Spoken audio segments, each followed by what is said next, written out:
En entrevistas Canal 1 hemos invitado al presidente de la Jurisdicción Especial para la Paz, el doctor Eduardo Cifuentes, a propósito de la audiencia de reconocimiento que fue instalada hoy en Valledupar sobre 127 falsos positivos cometidos por miembros del batallón La Popa. Desde luego también vamos a hablar con él de los nuevos macrocasos que investigará ese sistema de justicia creado como parte del acuerdo de paz con las FARC. Magistrado Cifuentes, buenas noches. Buenas noches, Claudia. De nuevo oímos historias aterradoras de exmiembros de la fuerza pública que narran cómo por órdenes de sus superiores asesinaron inocentes, en varios casos en alianza con paramilitares. Permítame empezar pidiéndole una reflexión personal, más allá de su función como magistrado. ¿Qué piensa usted de esto que está conociendo el país? Bien, yo creo que tenemos que reaccionar contra el negacionismo, y la prueba ha sido muy clara en Valledupar cuando 12 exintegrantes del batallón La Popa reconocieron frente a las víctimas que habían participado en los falsos positivos, que ellos eran los autores de esos delitos, que del interior de ese batallón se estableció una organización criminal que de manera fría ejecutó estas operaciones. Por eso yo creo que el negacionismo hay que dejarlo ya de lado y entender la barbarie que se cometió en el conflicto armado interno. Gracias a la Jurisdicción Especial para la Paz, al acuerdo de paz, se está revelando la verdad. Creo que la justicia transicional está demostrando claramente que es el medio para impartir justicia, para revelar la verdad, para reconocer los daños, para recuperar la dignidad de todas estas personas que durante tantos lustros han esperado que llegue la justicia. De modo que Colombia hoy se está enterando de actos de barbarie, de atrocidades sin nombre. Son delitos de lesa humanidad, son crímenes de guerra que en este caso son reconocidos directamente por quienes participaron en esas operaciones. En audiencias pasadas, pero similares, usted explicó que este reconocimiento de los hechos no implica automáticamente que estas personas van a gozar de las llamadas sanciones propias, es decir, las que no dan cárcel. Quisiera aprovechar esta nueva entrevista para que nos diga entonces cómo, quién y cuándo se determina si a estas personas se les cree lo que están diciendo, que están arrepentidas, y en función de eso, ¿cuál es el tipo de sanción que van a recibir? Bien, como usted sabe, en la JEP hay dos vías. La primera posibilidad es la de que los propios presuntos responsables reconozcan integralmente los hechos y aporten a la verdad.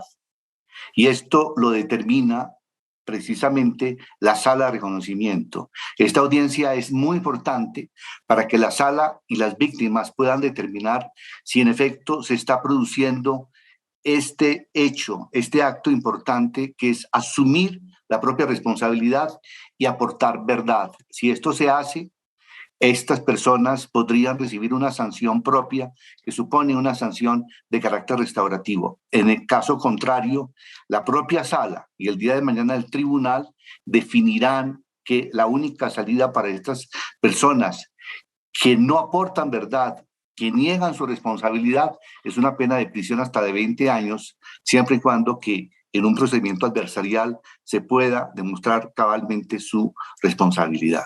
De alguna manera Sí, le iba a decir que de alguna manera ya me contestó la siguiente pregunta porque, pues para conocimiento de la audiencia que nos está viendo, que seguramente no siguió la audiencia del día de hoy y que seguirá mañana, quisiera que nos explique qué pasa con esos 3 oficiales que tenían cargos jerárquicos en el batallón La Popa para la época de los hechos, que no aceptaron la imputación por falsos positivos. Estamos hablando de los coroneles Pluvio Hernán Mejía y Juan Carlos Figueroa y del teniente coronel José Pastor Ruiz. Bien, los 12 imputados que aceptan responsabilidad en la sesión del día de hoy precisamente han señalado que las órdenes provenían de la comandancia de esa unidad militar. Ya lo ha señalado claramente la sala de reconocimiento. Le corresponde entonces a la unidad de investigación y acusación sustanciar la acusación contra estas 3 personas ante el Tribunal para la Paz, sección con ausencia de responsabilidad. En el caso de que se demuestre su responsabilidad, estas 3 personas recibirán una sanción de prisión hasta de 20 años. Parte de la oposición a la JEP viene de quienes, empezando por el expresidente Álvaro Uribe, han dicho que este sistema quedó diseñado para que los miembros, digamos, rasos de la fuerza pública señalen a los mandos medios y altos sin ninguna garantía que pondere los retos y responsabilidades que estos tenían en momentos en que el país enfrentaba el apogeo de las FARC. ¿La JEP hace alguna consideración en ese sentido? La metodología en esta investigación es determinar la responsabilidad desde abajo hacia arriba en la cadena de mando. También aquí han participado mandos superiores que han aceptado responsabilidad. En la sesión de hoy, un teniente coronel precisamente ha señalado que la responsabilidad también provino del propio Publio Hernán Mejía, que es uno de los imputados que no acepta la responsabilidad. Él ha señalado claramente que se estableció una estructura de poder en el interior de esta unidad, dirigida y coordinada precisamente por Publio Hernán Mejía, y que esa estructura, esa organización, ese aparato de poder incrustado dentro de la fuerza pública fue la que diseñó y puso en marcha esta execrable operación de los falsos positivos. De todas maneras, le corresponderá entonces a la propia Jurisdicción Especial para la Paz, a través de un procedimiento adversarial, acusar y llevar al juzgamiento a estas personas que no aceptan su responsabilidad y, como le decía, imponerles, si es del caso, y se demuestra plenamente su responsabilidad, una pena de prisión hasta de 20 años. Pero en las imputaciones que hasta el momento ha formulado la Jurisdicción Especial para la Paz, prácticamente todos los imputados han aceptado responsabilidad. Esto pone de presente el rigor de la Sala de Reconocimiento en su investigación, en la contrastación, en las pruebas que ha decretado, e igualmente el aporte de las víctimas que son centrales en este procedimiento, como nunca antes en la historia del país, sobre la base de múltiples pruebas, de una documentación realmente exhaustiva, se han formulado imputaciones que han llevado a que sean los propios imputados ante las víctimas que reconozcan responsabilidad. Este reconocimiento de responsabilidad acredita una investigación seria y exhaustiva. No han tenido alternativa distinta los imputados que aceptar la responsabilidad. La situación de 3 militares que no aceptan la responsabilidad pues está prevista en las normas. Nadie está obligado a aceptar la responsabilidad. Se expondrá naturalmente a un procedimiento adversarial, pero el resto de quienes han sido imputados han procedido a aceptar la responsabilidad y han contribuido con las víctimas en este sentido. Cuando usted hace un llamado a frenar, a dejar ya el negacionismo, ¿qué espacio, o quiero entender si ese también es un llamado a tal vez miembros de la fuerza pública que no han salido a la luz, que conocen de estos casos o que participaron en ellos, a decirles entren y cuenten, o eso ya no es posible por la forma como está diseñado en los macrocasos y la misma JEP? No, yo creo que estas audiencias de reconocimiento que se están produciendo están demostrando que la justicia transicional es un mecanismo muy efectivo para que se revele la verdad, para que se imparta justicia y para que se rompa esta cadena infinita pasada de impunidad. Pero estos espacios de verdad en los que concurren las víctimas y también los comparecientes imputados está efectivamente llevando al país una verdad que no conocía y lo está haciendo con rapidez, lo está haciendo con celeridad.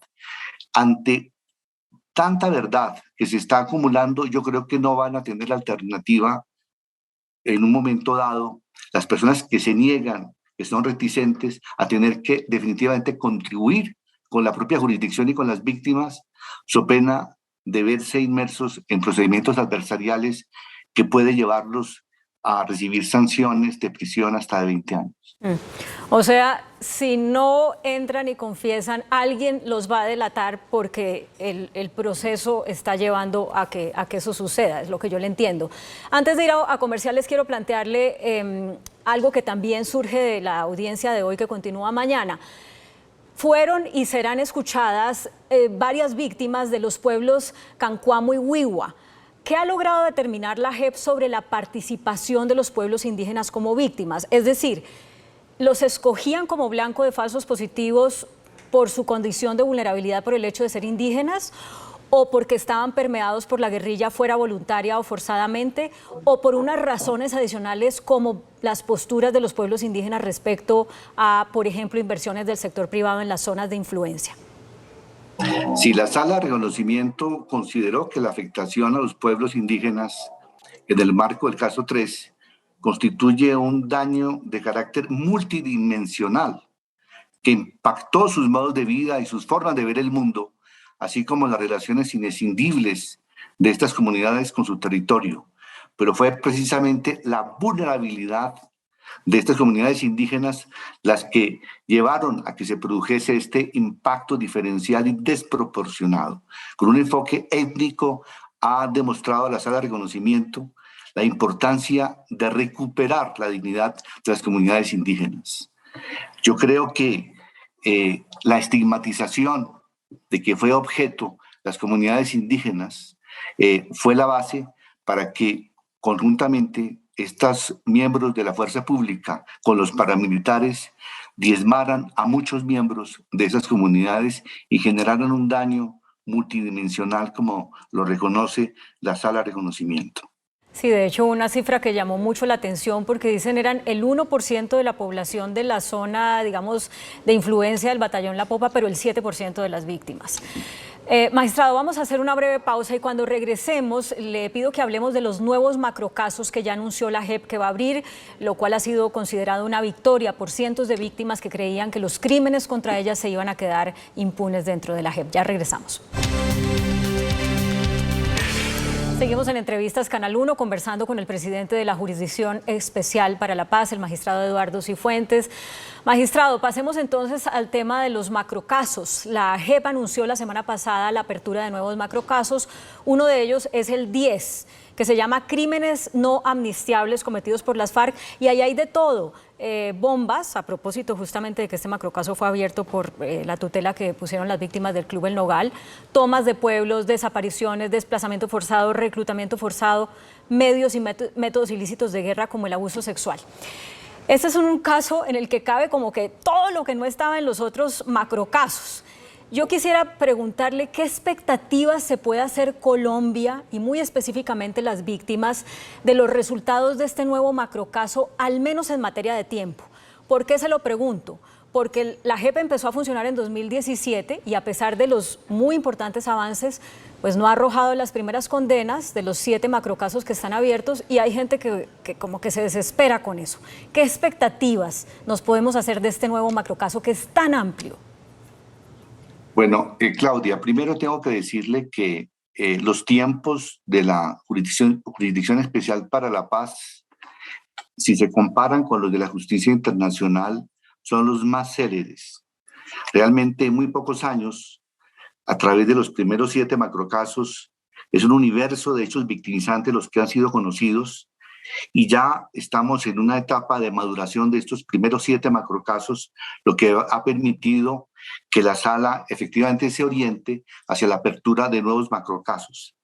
El conocimiento que se ha logrado por parte de la sala de reconocimiento, gracias al caso 01 sobre secuestros, le permitió conocer a fondo la estructura, la forma de funcionamiento de las FARC, su espaciamiento territorial, sus cadenas de mando, y por consiguiente, ya en este momento, el caso 10 es el caso de cierre del universo de investigaciones de las FARC. Se van a investigar más de 170,000 hechos victimizantes. Como lo dice el nombre de este caso, son realmente la investigación sobre crímenes y delitos no amnistiables de las FARC que no se conozcan a través de los otros macrocasos, reclutamiento, secuestro y los territoriales, de modo que se abarca por el conocimiento que ya se tiene metodológicamente de la estructura y organización de las FARC, de su ubicación territorial, de la forma como funcionaban el resto de todos los crímenes cometidos por las FARC. Yo creo que el tiempo para desarrollar este macrocaso, que es el que realmente tiene mayor masividad por el número de víctimas, por el número de hechos victimizantes, se puede hacer gracias al conocimiento que ya ha adquirido la Jurisdicción Especial para la Paz. De modo que todos los esfuerzos y los recursos de la jurisdicción se van a ampliar a fondo a fin de darle toda la logística necesaria a este caso. Pero igualmente, también estamos hablando de otros macrocasos. El macrocaso 08 sobre los graves crímenes cometidos por la fuerza pública en asocio con estructuras paramilitares y otros agentes del Estado. También la experiencia, el conocimiento sobre la estructura de la fuerza pública, sobre las políticas de la fuerza pública derivadas del caso 03, han permitido a la Sala de Reconocimiento avisorar un universo de investigación mayor, que es el que va a surgir de este macrocaso. El macrocaso 09, sobre crímenes cometidos en contra de pueblos y territorios étnicos. Los grupos más vulnerables de la población fueron los grupos étnicos y los grupos que más sufrieron daños en el conflicto armado. Y finalmente, el macrocaso 11, sobre la violencia sexual y otros crímenes motivados por el género, sexo, orientación o identidad de género de la víctima en el marco y con motivo del conflicto armado. Bueno, entonces, para explicarles, magistrado, discúlpeme, le interrumpo, a las víctimas de estos delitos que caben en esos nuevos macrocasos abiertos, sí, ¿cómo saben ellas si sus casos van a ser investigados dentro de los macrocasos que ya están abiertos y que también tocan alianzas del ejército con paramilitares, violaciones sexuales y todo eso, o si van a ser metidos dentro de los nuevos macrocasos? Cada macrocaso tiene un universo de hechos. Estos macrocasos se estructuran a partir de los informes de las organizaciones de víctimas y de las víctimas, informes que han entregado a la Jurisdicción Especial para la Paz, más de 700, más de 900 informes. Realmente el cúmulo de verdad que surge de las víctimas ha sido uno de los aspectos esenciales de la Jurisdicción Especial para la Paz y pone también de presente la importancia de la centralidad de las víctimas. Las víctimas como protagonistas de la justicia transicional son las que producen estos informes y a partir de estos informes e igualmente de los datos y pruebas que decreta la jurisdicción e informes de la justicia ordinaria de la Fiscalía, se ha sistematizado un conjunto de hechos que van a permitir un avance sustancial en la búsqueda de la verdad y también en la impartición de justicia por parte de esta jurisdicción. Yo quisiera que usted me dijera si usted cree que con la Justicia Especial para la Paz va a ser necesario hacer lo mismo que se hizo en algún momento con la otra justicia transicional que tuvimos, que fue Justicia y Paz, que fue ampliar el plazo para que llegaran nuevas víctimas. Todos estos macrocasos que se han abierto se abrieron por los informes que presentaron las víctimas hasta el 21 de marzo de este año, si mal no recuerdo. Pero en la medida en que ustedes van dando resultados, seguramente hay nuevas víctimas o víctimas de entonces que ahora dicen, yo como que sí le creo a la JEP, yo quiero que mi caso sea presentado allá. ¿Esas personas todavía tienen chance de hacerlo o usted cree que debe hacerse una reforma a la JEP para que puedan entrar nuevas víctimas? No es necesario en este momento introducir ninguna reforma a la jurisdicción. Los plazos para entrega de los informes se cumplieron y en efecto se recibieron los informes por parte de las víctimas y ahora a través de estos nuevos macrocasos se va a continuar con un proceso de acreditación, de modo que las víctimas van a ser contactadas por la jurisdicción y a través de cada una de las estructuras que pondremos en marcha en estos nuevos macrocasos, el universo de víctimas que se haya sentido afectado y que entienda y comprenda la importancia de su participación, particularmente a través de organizaciones de víctimas, lo pueden hacer. ¿Qué otros macrocasos les han pedido abrir y cuáles creen ustedes que sí podrán ser abiertos y cuáles no? Yo creo que estos 11 macrocasos en este momento son importantes porque estamos realmente allí sí identificando a los hechos más graves, las atrocidades que se han cometido en este conflicto que deban y necesariamente tengan que ser investigadas y juzgadas.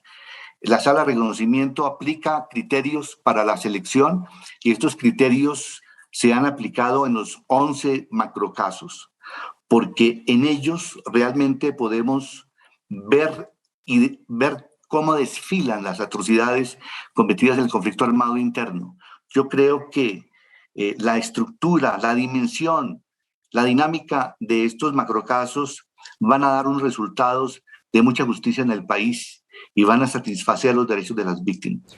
Sobre esto tengo toda la seguridad. Se lo pregunto por dos razones, magistrado. Una, la apertura del macrocaso número 10 se da en atención a una tutela que ganan las víctimas del Club El Nogal, que la venían pidiendo hace tiempo esto y digamos solamente a través de la tutela lo lograron.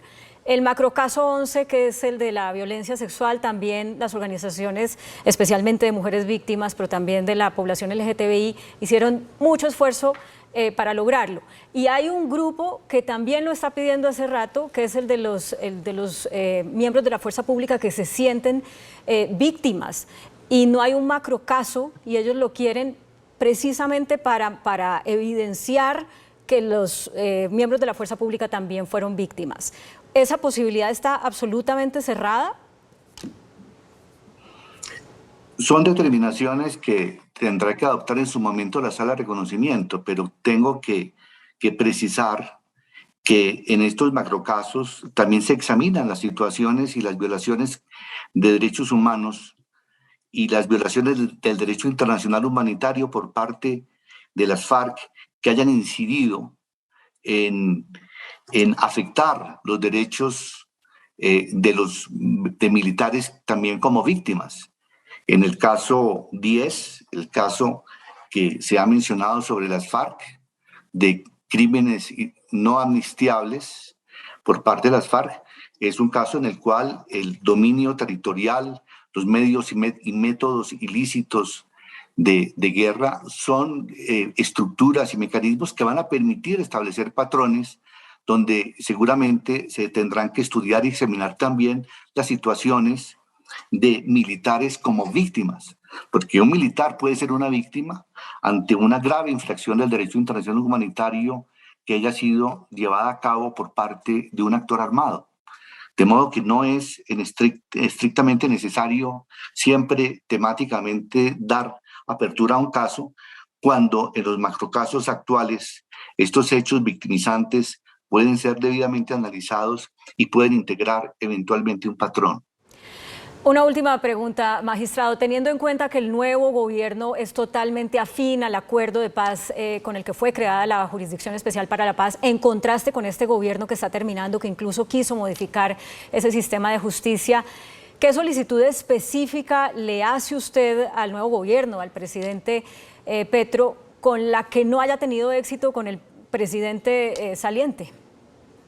Yo personalmente no le hago ninguna demanda en particular a ningún presidente de la República en Colombia, porque la constitución política es suficientemente clara y terminante en el sentido de que todos los gobiernos tienen que dar cumplimiento al acuerdo de paz y a las normas del acuerdo de paz que se implementaron en la propia constitución política. Ningún gobierno, ni de izquierda, ni de derecha, ni de centro en Colombia, puede apartarse del cumplimiento del acuerdo de paz en términos de buena fe. Ningún gobierno, ni de centro, ni de izquierda, ni de derecha, puede dejar de apoyar el sistema integral de verdad, justicia, reparación y no repetición, porque se trata de un mandato constitucional. Como me queda un minuto, le voy a hacer otra pregunta, que es, ¿usted está de acuerdo con el diálogo con el ELN, que pues ya se sabe que el siguiente gobierno va a hacer? No lo digo como presidente de la Jurisdicción Especial para la Paz, sino como ciudadano. La Constitución Política de Colombia, el Estado Social de Derecho, supone como presupuesto la paz. Y yo creo que el proceso de paz en Colombia tiene que extenderse, en este caso, también en relación con el Ejército de Liberación Nacional, porque el monopolio legítimo de la fuerza únicamente puede estar en cabeza del Estado colombiano. La situación del Ejército de Liberación Nacional como fuente de violación de derechos humanos, de infracciones constantes al derecho internacional humanitario, no puede tolerarse en Colombia. Las afectaciones a niñas, niños, familias en Colombia, la destrucción de la infraestructura de todo orden, no puede de ninguna manera permitirse, y por consiguiente yo estoy plenamente de acuerdo que se complete el proceso de paz, extendiéndolo también al Ejército de Liberación Nacional. Magistrado, Eso es ya un cometido propio del gobierno nacional. Magistrado Eduardo Cifuentes, muchísimas gracias por esta comunicación. Una feliz noche.